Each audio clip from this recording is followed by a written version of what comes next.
Pada kisah yang lalu dituturkan, betapa sakit dan pedih hati Wayan Swaga. Dia tak kuasa menahan segala derita hidupnya. Nah, mari kita ikuti kelanjutan kisahnya. Di mana kalian? Kemana kalian? Aduh, Sapartina, Rukmini, Sanjaya, Sang Aji. Aduh, kemana aku harus mencari? Kemana? Aku juga tidak tahu. Aduh, tidak tahu di mana aku saat ini.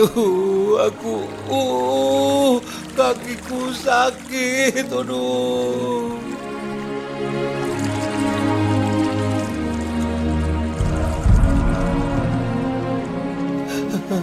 Saat itu kita sudah hidup tentram, damai, tak kurang apapun. Jauh dari segala keriuhan kota-kota besar, tidak kurang apapun juga. Tetapi siapa sangka, mendadak datang tamu dan kemudian menyerahkan kedua pusaka ini. Dan semuanya berubah. Datang badai topan yang menghancurkan segalanya yang sudah kita bina selama 6 atau mungkin 7 tahun. Kedamaian yang kupupuk selama ini hancur berantakan. Tidak karuan. Jadi seperti ini. Ini semua gara-gara datangnya pusaka Pangeran Semono. Hadiah dari seorang tamu asing yang mengaku namanya Ki Hajar Karang Pandan. Ya, Ki Hajar Karang Pandan, bertepatan dengan hari pesta penobatan Sultan. Bagaimana? Harus bagaimana aku ini?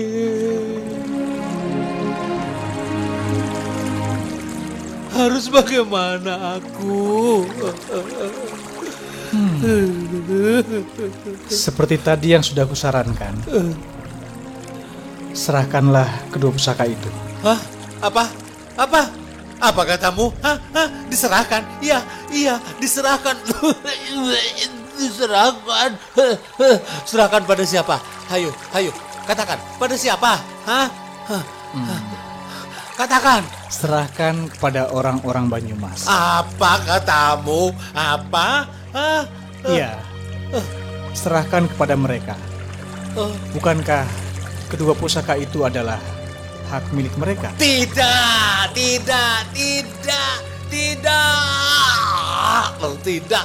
Sudah diam. Ketahuilah, dengarkan aku. Benda pusaka Pangeran Semono ini bukan milik mereka. Bukan hak mereka. Bukan.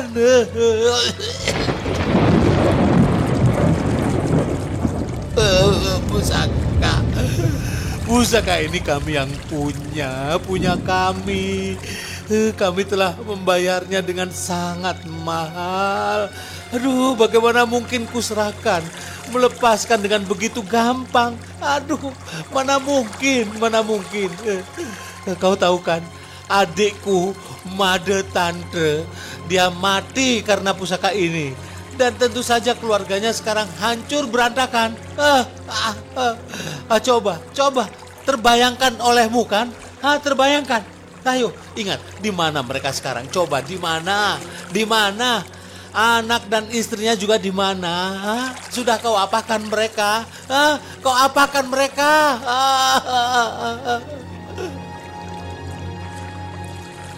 Wirapati yang sejak tadi menjadi pendengar yang baik, kali ini sakit hatinya tak bisa memaafkan. Kesabarannya habis sudah karena dituduh merusak keluarganya. Hanya dengan sekali kibas, Wirapati melompat pergi dengan luka di hati.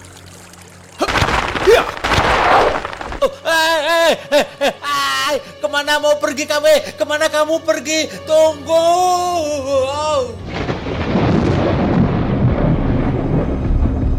Hati Wirapati tersinggung demi mendengar tuduhan Wayan Swaga. Maka dia segera melesat pergi meninggalkan Wayan Swaga sendirian. Tunggu, kemana kamu? Kemana tunggu?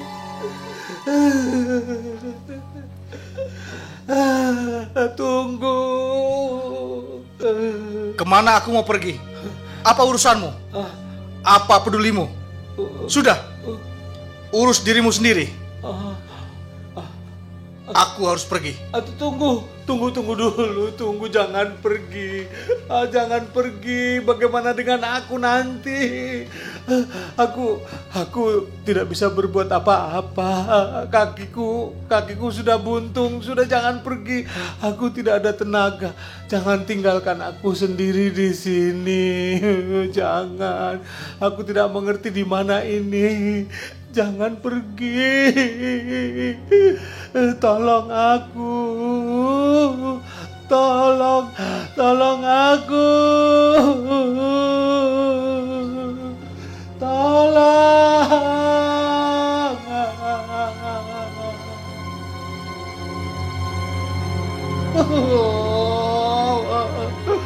Jangan pergi. Aduh, aku tidak mau seperti ini. Bunuh saja aku. Aduh.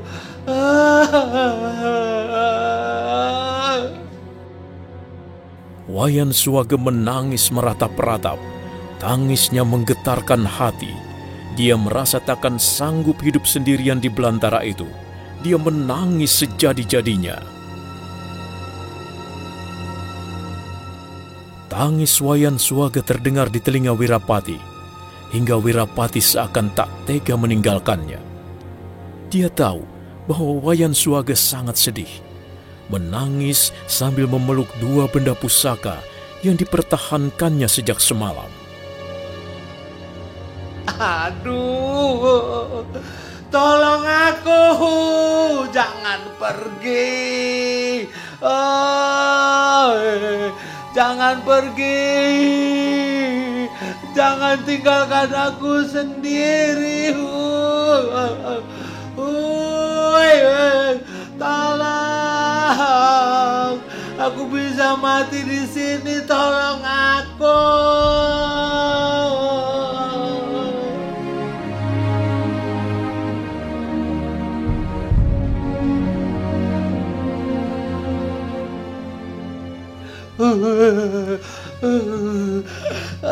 Tangisnya sangat memilukan dan menyayat hati, menggetarkan hatiku. Tak tega aku meninggalkannya sendirian di tempat ini.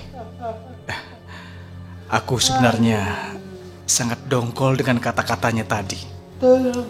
Tetapi jika ku dengar lagi rantapan tangisnya, Jangan pergi. Aku tak tega.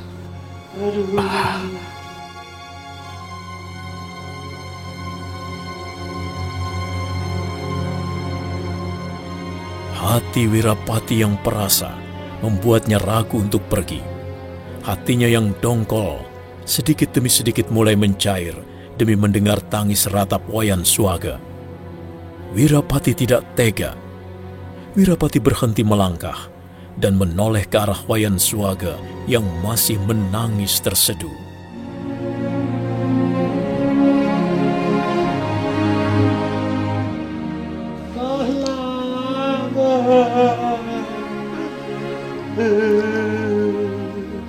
Tolong aku. Baiklah, sesungguhnya aku tak tega jika meninggalkannya sendiri. Aku tidak mungkin pergi. Jangan pergi. Akan kuhampiri dia.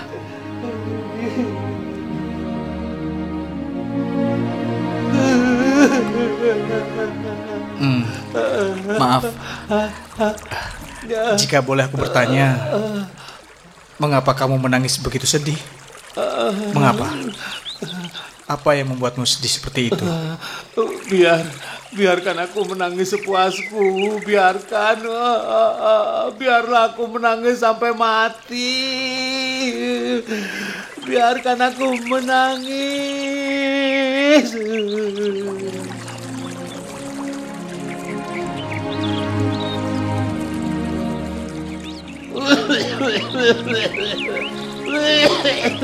Biarkan aku mati sampai mati, biarkan, sudahlah, terserah. Aku tidak tahu lagi.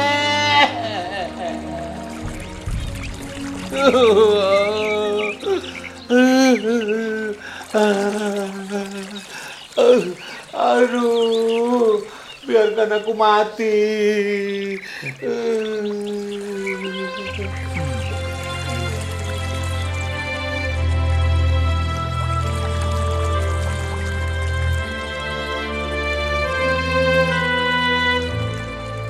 Wayan Suwaga masih saja menangis, meratap-ratap. Wirapati diam tak berkata sepatah pun. Wirapati duduk di sampingnya, sambil tangannya merenggut-renggut seonggok rumput liar. Pandangannya dilayangkan jauh ke sana. Di sana, sang fajar perlahan mulai menyingkap tirai malam. Angin pagi terasa menyeruak, menyelinap tulang, dingin terasa. Langit mulai cerah, karena sejak kemarin hujan turun sangat deras. Mengapa kamu menangis begitu sedih? Pertanyaanmu aneh. Mengapa aku menangis? Bagaimana aku tidak menangis?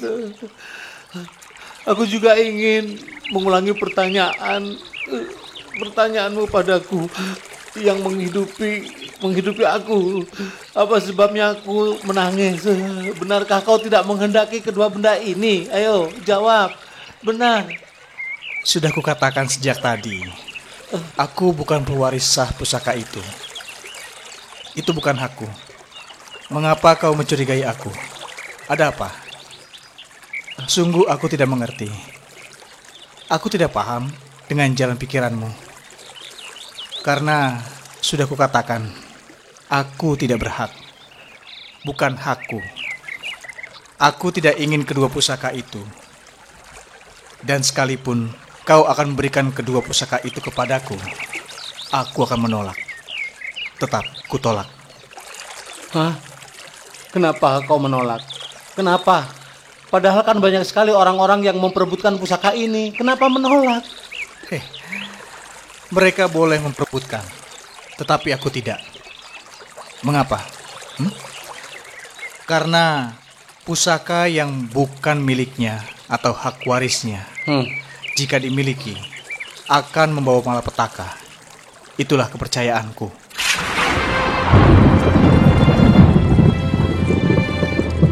Jawaban Wirapati tepat mengenai hati Wayan Suwaga. Dia terdiam, merenung apa yang terjadi padanya dan keluarganya.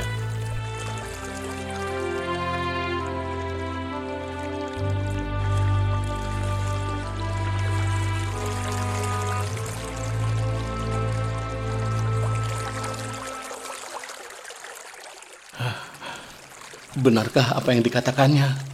Tapi, ya, memang ada benarnya juga. Ya, sangat benar. Keluargaku yang semula aman, damai, sejahtera, tanpa ada kekurangan apapun, tiba-tiba seperti ini, hancur berantakan gara-gara aku menerima benda pusaka ini yang jelas-jelas bukan hak warisku. Pemberian orang. Kenapa bisa begini akhirnya ya?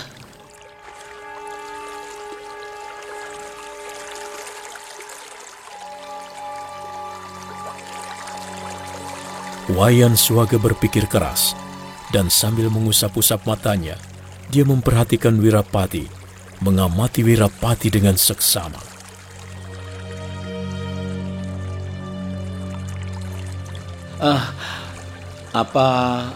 Apakah kau bukan salah satu dari mereka?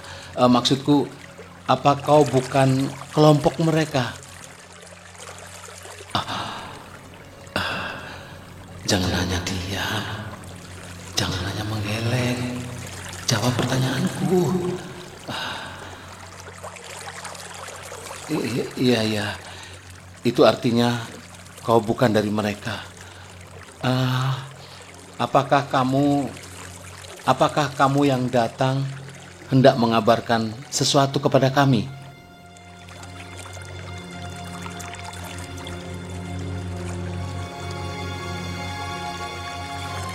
Wirapati mengangguk.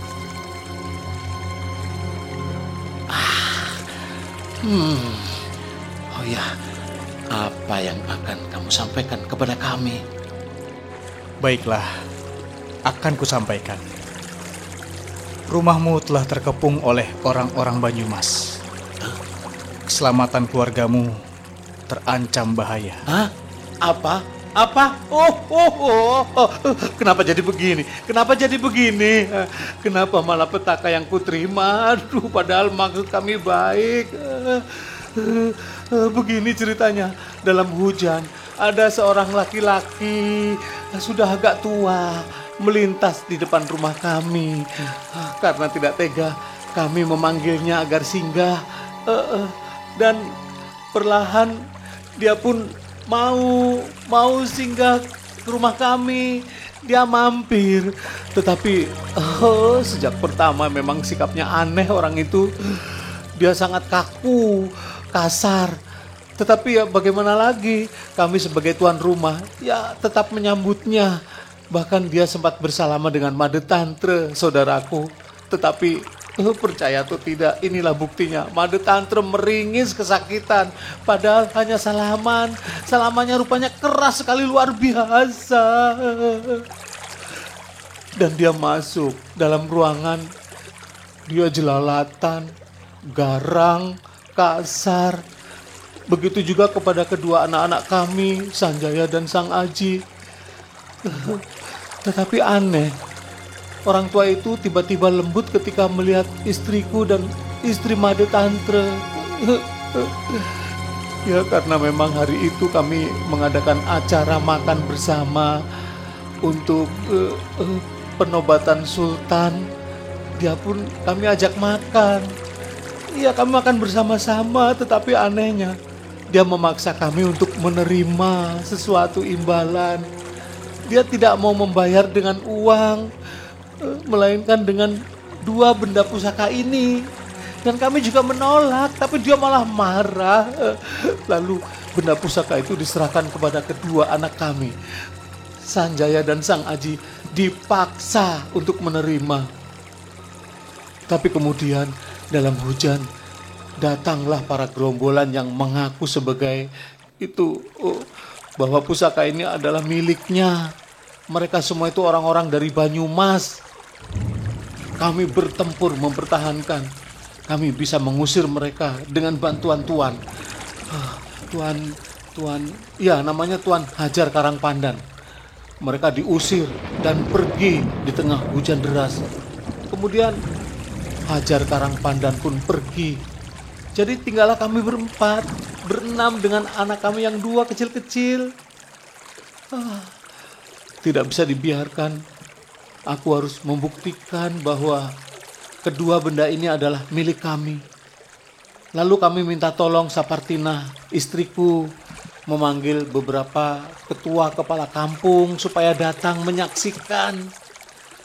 Ternyata yang terjadi lain lagi. Para ketua kampung itu yang sudah berumur, sudah tua renta itu saling adu jotos, adu kekuatan untuk mendapatkan pusaka Bende Mataram. Aduh, semuanya jadi berantakan. Tidak cuma itu, kemudian datang lagi seorang pemuda dan pertarungan tidak bisa dihindari. Hingga Made Tantre meninggal, rumahku terbakar. Rukmini, Sanjaya, Sang Aji, kemana kalian? Sapartina, di mana kamu? Di mana kalian semua?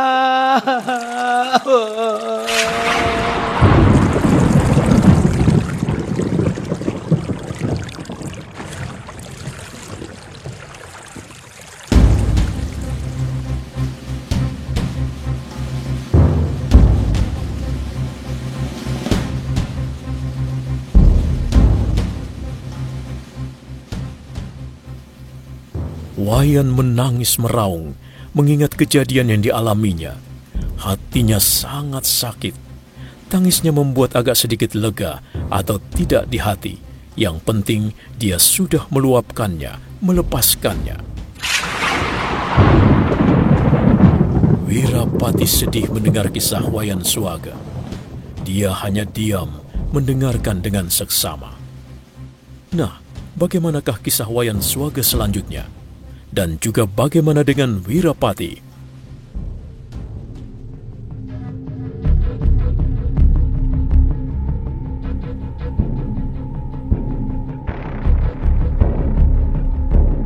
Saudara pendengar, untuk mengetahui jawabannya, ikutilah terus serial Sandiwara Radio ini, Bende Mataram.